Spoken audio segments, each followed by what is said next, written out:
నమస్కారం మాస్టర్స్. ఇది ఆరోగ్య సంబంధమైనటువంటి వీడియో. ఎటియాలజీ ఆఫ్ డిసీజ్ అంటే దేహ రోగస్థితికి కారకత్వ శక్తులు ఏమిటి అన్న దాని మీద చెప్తున్నాము. దేహము రోగస్థితికి కారకత్వ చిహ్నాలు ఎలా వస్తాయంటే 3 విధాలుగా ఉంటాయి. ఒకటి రోగ కారకత్వ పదార్థములు అంటే సబ్స్టెన్సెస్.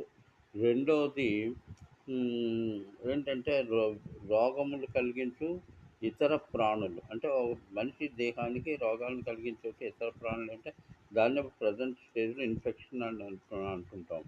మూడవది రోగస్థితికి అవసరమగు మూలములైనటువంటి పరిస్థితులు అంటే ఎన్విరాన్మెంటల్ ఫ్యాక్టర్స్ అని ప్రజెంట్ స్టేజ్లో అంటుంటాము. కానీ దాన్ని కొంచెం బాగా అర్థం చేసుకోవాల్సిన ఆవశ్యకత ఉంది. ఆంగ్లంలో ఎటియలాజికల్ ఫ్యాక్టర్స్ అంటారు. ఎటియో అంటే కారణం,